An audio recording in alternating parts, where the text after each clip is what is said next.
Hi, I'm Riley, and I want to start off by having a show of hands, like who's living away from home for the first time? Okay, so a lot of people. Have you noticed like your parents like acting differently since you've moved out? Or like your friends from like high school like not really talking to you as much? So like, me too.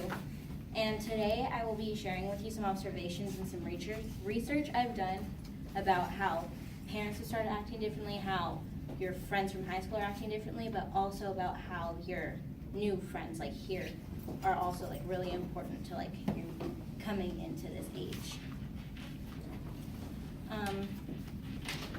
How many of you were like the first child to like move out or like the oldest? I am too. And this is a first for your parents. So you're like not really, you are there first, so they're learning everything new, just like you are, just like how when you were like a baby and they were learning how to be parents. And they also could be like looking up like articles and videos, because there was actually around like the time when everyone's like moving into the colleges, there's a higher like search rate for parents saying, oh, like how to let your kid go and like stuff like that on Google.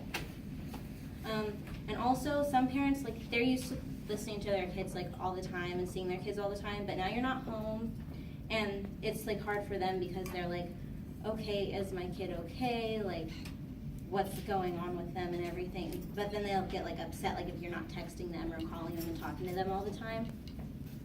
And according to Suzanne Baker from the Chicago Tribune, after multiple interviews with parents of college students, they all said that parents need to learn that constant contact with their kids is just not possible. And this will upset parents, and like some might like distance themselves and stuff, but then that'll make like the kids mad, and it just becomes like a cycle that is like, oh, I'm mad at you, and then they finally figure that out and something else will happen and stuff like that. But this is actually a change that many parents need to go through and actually be there for their kids. And Julie Burton from a blog called Grown and Flown says, parents keep an open mind and let your kids grow and go. And kids, remember that this is hard for you too, but it might be a little bit harder for your parents. And I found one thing that was a lot easier like with time was just like sending my parents like a text like once a day, just letting them know that I'm okay. But now let's move on to like high school friends. You were always with your high school friends, like 5 days a week and like multiple classes, or like spending like lunch, and then like you had like your weekend plans. So you were like always with them, but now like you moved away or they moved away, so like you're not really around them much. And Shay Smith from the Odyssey Online says, they were always around, their homes were ours, and they were our second family. So I mean, now you're kind of like out of that, so you're trying to figure it out, and your friends might not know how to deal with it either, so they'll kind of distance themselves too. And like technology does help, but it's not the same as being with your friends in person.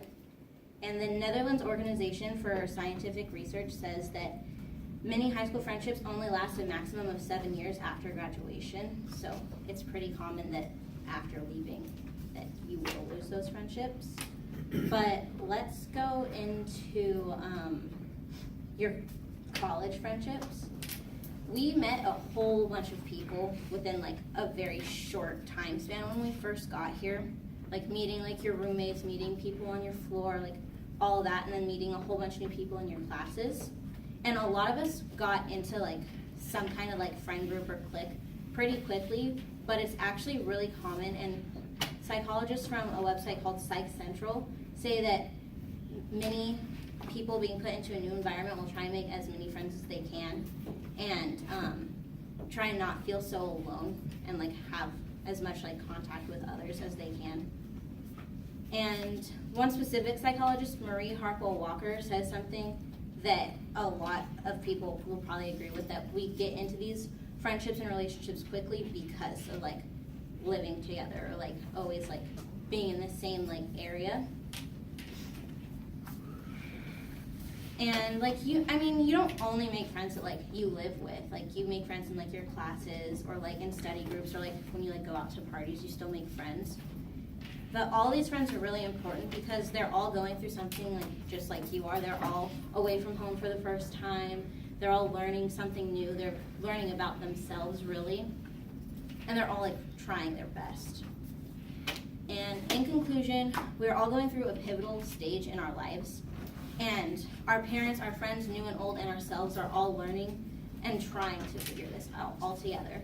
So just remember, it takes time and it will get easier.